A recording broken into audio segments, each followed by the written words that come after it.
Hello friends, जय श्री केदारनाथ। कैसे हैं आप? आई होप कि सब अच्छे होंगे। दोस्तों, एक बार फिर मैं आपको केदारनाथ धाम के लाइव दर्शन कराने वाली हूँ, क्योंकि केदारनाथ धाम में इस टाइम बहुत ही कम यात्री पहुँच रहे हैं।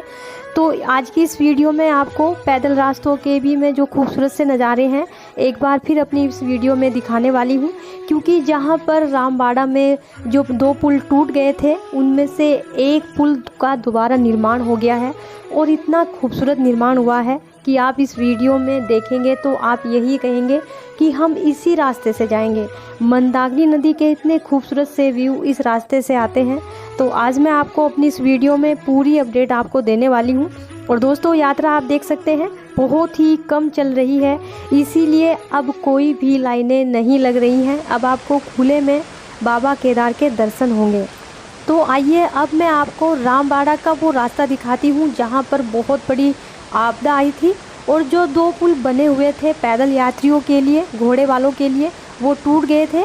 उनमें से अब एक पुल का निर्माण कर दिया गया है जिस पे पैदल यात्री आ जा सकते हैं और इस पुल से वही यात्री जा सकते हैं जो कि पैदल यात्रा कर रहे हैं, क्योंकि घोड़े पालकी वालों के लिए इस पुल का अभी तक निर्माण नहीं हुआ है अच्छी तरीके से।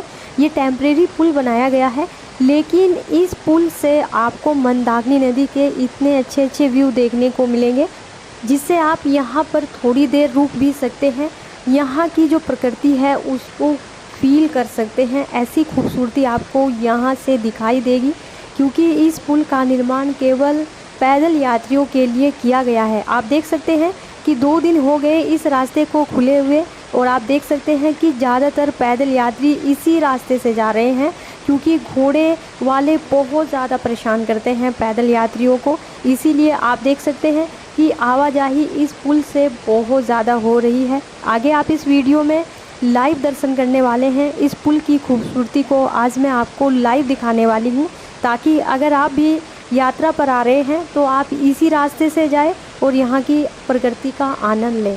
तो दोस्तों, अगर आप यात्रा पर आ रहे हैं तो मैं आपसे रिक्वेस्ट करती हूँ कि प्लीज़ आप इस वीडियो को ज़्यादा से ज़्यादा शेयर कीजिए और ज़्यादा से ज़्यादा उन यात्रियों तक भी शेयर कीजिए जो अभी यात्रा पर नहीं आ रहे हैं या इस साल नहीं आने वाले हैं। आप देख सकते हैं कि इस रास्ते पर भी कई ऐसे झरने थे जो आपको बहुत अच्छे लगते थे देखने में। आप देख सकते हैं कि जब से इस रास्ते का निर्माण शुरू हुआ है ज़्यादातर यात्री इसी रास्ते से जा रहे हैं। आगे आप इस वीडियो में लाइव देखने वाले हैं कि इस टेम्परेरी पुल पर कितने यात्री आ जा रहे हैं।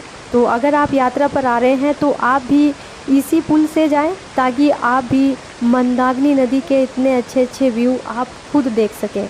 तो दोस्तों, जैसा कि आप देख रहे हैं कितनी बड़े प्रलय आई थी यहाँ पर, और जो आप ये रास्ता देख रहे हैं सबसे ज़्यादा आपदा यहीं पर आती है हर साल, क्योंकि 2013 में भी जब प्रलय आई थी तो सबसे ज़्यादा यहीं पर नुकसान हुआ था रामबाड़ा में। और जब अभी 31 जुलाई 2024 में जो आपदा आई है वो भी सबसे ज़्यादा रामबाड़ा में ही नुकसान करके गई है। तो आप देख सकते हैं कि इस टेम्परेरी पुल का निर्माण कुछ इस तरीके से अभी किया गया है, जहाँ पर यात्री रुक भी सकते हैं, बैठ भी सकते हैं और मंदाकिनी नदी के इस खूबसूरत से व्यू को देख भी सकते हैं, जैसा कि आप इस वीडियो में देख रहे हैं। तो ऐसे सुंदर से व्यू आपको केदारनाथ धाम में देखने को मिलने वाले हैं पैदल रास्तों पर, अगर आप यात्रा पर अभी आ रहे हैं। तो दोस्तों, अगर आप पैदल यात्रा कर रहे हैं तो आप इसी रास्ते से जाएं, ताकि आपको भी ये खूबसूरत से व्यू देखने को मिल सके।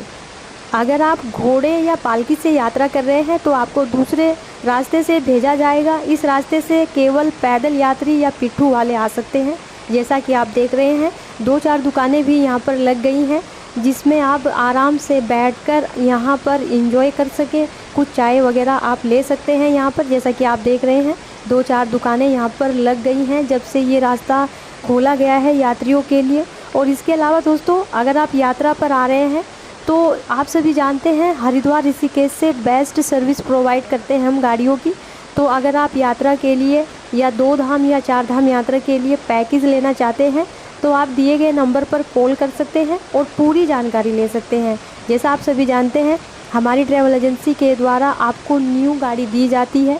ताकि आपको रास्ते में गाड़ी से रिलेटेड कोई समस्या ना आए। इसीलिए हम आपको बिल्कुल न्यू गाड़ी देते हैं। और हमारी ट्रैवल एजेंसी में ज़्यादातर 2022, 23, 24 ये मॉडल सब मिलते हैं गाड़ियों के। इसीलिए हम आपको यात्रा के दौरान न्यू गाड़ी प्रोवाइड करते हैं। और दोस्तों, पैकेज में हम आपको एक नाइट केदारनाथ धाम में स्टे कराते हैं। अगर आप कैंप में रुकना चाहते हैं या होटल में रुकना चाहते हैं तो हम आपसे पूछते हैं, तो उसी के अकॉर्डिंग आपकी जो वहाँ पर नाइट है वो हम अवेलेबल कराते हैं। तो दोस्तों, अगर आप पैकेज लेना चाहते हैं तो दिए गए नंबर पर कॉल कर सकते हैं और यात्रा से रिलेटेड पूरी जानकारी ले सकते हैं। और दोस्तों, आपका 4 धाम यात्रा का जो पैकेज होता है, जो उसका टूर प्लान होता है, वो कैसे हम बनाते हैं वो भी चार्ट हम आपको भेजते हैं। अगर आप हमारी ट्रैवल एजेंसी के द्वारा गाड़ी बुक करते हैं तो आपको पूरा डिटेल में चार्ट भेजते हैं, ताकि आपको कहाँ कहाँ पर हम नाइट स्टे देते हैं पैकेज में, वो पूरी जानकारी आपको हो सके। तो ज़्यादा जानकारी के लिए आप दिए गए नंबर पर कॉल कीजिए। और दोस्तों, आगे आप देख सकते हैं कि रास्ते में भी यात्री पैदल चलते हुए आपस में लड़ाई करने लग जाते हैं। जैसा कि आप इस वीडियो में देख रहे हैं, आपस में ही यात्री लड़ाई कर रहे हैं। इस साल ये सबसे ज़्यादा घटनाएं केदारनाथ में हो रही हैं कि यात्रियों के बीच आपस में ही बहुत ज़्यादा मारपीट देखने को मिल रही है। तो आप समझ सकते हैं कि ऐसी धार्मिक जगह पर जाकर ऐसे यात्री क्यों आपस में लड़ते हैं, जबकि वो बाबा केदार के दर्शन के लिए जा रहे हैं। तो संयम बनाकर रखना चाहिए, क्योंकि फैमिली आपको इसीलिए भेजती है कि आप दर्शन करके सुख शांति से वापस आए, लेकिन यहाँ पर आकर भी आप मारपीट करते हैं, जो कि एक बहुत ही गलत बात है। तो चलिए, अब मैं आपको बाबा केदार के दर्शन कराने वाली हूँ। इस नगरी में आप देख सकते हैं कि यात्रियों की संख्या जब से नवरात्रे शुरू हुए हैं तब से यात्रियों की संख्या बहुत ज़्यादा कम हो गई है। और दोस्तों, दूसरा रीज़न भी है यात्रा कम होने का, क्योंकि बहुत सारे यात्री हमें फ़ोन कर रहे हैं और कह रहे हैं कि हमारा रजिस्ट्रेशन नहीं हो पा रहा है। तो ये सबसे बड़ी समस्या यात्रियों के सामने आ रही है कि उनका 4 धाम या 2 धाम का रजिस्ट्रेशन नहीं हो पा रहा है। तो अगर आप खुद से नहीं कर पा रहे हैं रजिस्ट्रेशन, तो आप हमारे द्वारा भी करा सकते हैं। दिए गए नंबर पर कॉल करके आप पूरी जानकारी ले सकते हैं। और आप 4 धाम या 2 धाम का रजिस्ट्रेशन अगर करवाना चाहते हैं तो वो भी हम करते हैं, क्योंकि उसमें हम आपको हर फैसिलिटी प्रोवाइड करते हैं। तो दिए गए नंबर पर कॉल करके आप एक बार सेवा का मौका अवश्य दें। और आप हमारी ट्रैवल एजेंसी के द्वारा भी गाड़ी बुक करवा सकते हैं, क्योंकि बेस्ट सर्विस देते हैं हम दोनों जगह से, हरिद्वार, ऋषिकेश से। और दोस्तों, इसके अलावा अगर आप लोकल घूमना चाहते हैं वो भी अवेलेबल है, उसके लिए भी आपको दिए गए नंबर पर कॉल करना होगा। और दोस्तों, इसके अलावा अगर आप देहरादून या दिल्ली एयरपोर्ट से पिकअप या ड्रॉप लेना चाहते हैं तो उसके लिए भी आपको दिए गए नंबर पर हमसे कांटेक्ट करना होगा और पूरी जानकारी लेनी होगी कि हमारी जो गाड़ियाँ होती है वो कहाँ कहाँ अवेलेबल रहती हैं, क्योंकि दिल्ली एयरपोर्ट और देहरादून एयरपोर्ट से भी हम जो पिकअप और ड्रॉप है वो देते हैं। तो पूरी जानकारी आप ले सकते हैं। और इसके अलावा दोस्तों, अगर आप कहीं बाहर से ट्रैवल कर रहे हैं और दिल्ली या देहरादून एयरपोर्ट पर उतरने वाले हैं, तो वहां से अगर आप सर्विस चाहते हैं ड्रॉप या पिकअप की, तो उसके लिए भी आप हमारे दिए गए नंबर पर हमसे कांटेक्ट कर सकते हैं। और दोस्तों, जैसा आप अभी बाबा केदार के धाम में देख रहे हैं, भीड़ बिल्कुल भी नहीं है। जैसे यात्री आ रहे हैं उनका आराम से 10 या 15 मिनट में आराम से नंबर आ रहा है, क्योंकि आप जैसा देख सकते हैं कि परिसर में इतनी भीड़ नहीं है जितनी होनी चाहिए थी, क्योंकि लास्ट मंथ चल रहा है यात्रा का। 3 नवंबर को बाबा केदार के कपाट बंद हो रहे हैं। तो अगर आप अभी भी यात्रा का प्लान बना रहे हैं तो आप बना सकते हैं, क्योंकि 3 नवंबर से पहले पहले आप यात्रा पर आ सकते हैं। उसके बाद सभी यात्रियों के लिए 6 महीने के लिए बाबा केदार के कपाट बंद कर दिए जाएंगे, तो आप आराम से आ सकते हैं। और दोस्तों, जैसा कि अभी नवरात्रे चल रहे हैं, उसके बाद केदारनाथ धाम में बहुत ज़्यादा भीड़ बढ़ने वाली है, क्योंकि 15 अक्टूबर के बाद केदारनाथ धाम में शायद आपको बर्फबारी भी देखने को मिल सके। इसीलिए बहुत ज़्यादा यात्री अभी आने वाले हैं। तो अगर आप यात्रा की प्लानिंग कर रहे हैं तो जल्दी से जल्दी रजिस्ट्रेशन कीजिए। अगर रजिस्ट्रेशन आपके द्वारा नहीं हो पा रहा है तो हम भी करते हैं, तो दिए गए नंबर पर कॉल करके आप हमसे भी रजिस्ट्रेशन करवा सकते हैं और गाड़ी भी आप बुक कर सकते हैं। और दोस्तों, जैसे आप ऑनलाइन गाड़ी बुक करते हैं, जिस डेट की बुक करते हैं उसी डेट को गाड़ी आपको रेलवे स्टेशन के सामने खड़ी हुई मिलेगी। आपको गाड़ी के लिए वेट हम नहीं कराएंगे। तो बेस्ट सर्विस प्रोवाइड करते हैं हम गाड़ियों की। अगर आप हमारी ट्रैवल एजेंसी के द्वारा यात्रा करते हैं, और जो ड्राइवर होते हैं वो भी आपको फैमिली वाले देते हैं, जो कि आपको पूरी 4 धाम की यात्रा या 2 धाम की यात्रा बहुत अच्छे तरीके से करा कर लाते हैं। आपको साइट सीइंग के बारे में भी बताते हैं, क्या क्या जहाँ जहाँ पर आपको टेम्पल आते हैं जो हमारे पैकेज में होते हैं, वो भी आपको हम रास्ते में दिखाते हुए जाते हैं।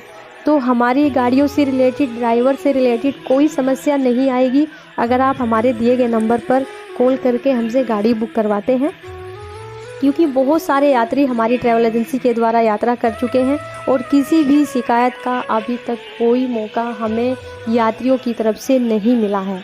तो दोस्तों, इसीलिए आप समय रहते हुए ऑनलाइन गाड़ी बुक करवा सकते हैं। अगर आप डायरेक्ट हरिद्वार में आकर गाड़ी बुक करवाना चाहते हैं तो वो भी करा सकते हैं। तो दोस्तों, बाबा केदार के दर्शन आपको कैसे लग रहे हैं? आप देख सकते हैं कि सुबह अच्छी खासी धूप निकली रहती है, लेकिन जैसे जैसे शाम होती है तो बाबा केदार के धाम का कुछ ऐसा नज़ारा हो जाता है जो आपको इस वीडियो में देखने को मिल रहा है। और संध्या आरती का अभी आप आनंद ले सकते हैं। आप देख सकते हैं, चाहे दिन में कितनी भी यहाँ पर आपको यात्रियों में कमी मिले, लेकिन शाम के टाइम भीड़ हो ही जाती है, क्योंकि इसमें दुकानदार जो यहाँ पर लोकल रहते हैं वो भी सब होते हैं, और जो यात्री हैं वो भी शाम के टाइम इकट्ठा होकर संध्या आरती का आनंद लेते हैं। तो आप भी संध्या आरती का आनंद लीजिए। मिलते हैं आपसे नेक्स्ट वीडियो में। हर हर महादेव, जय श्री केदारनाथ।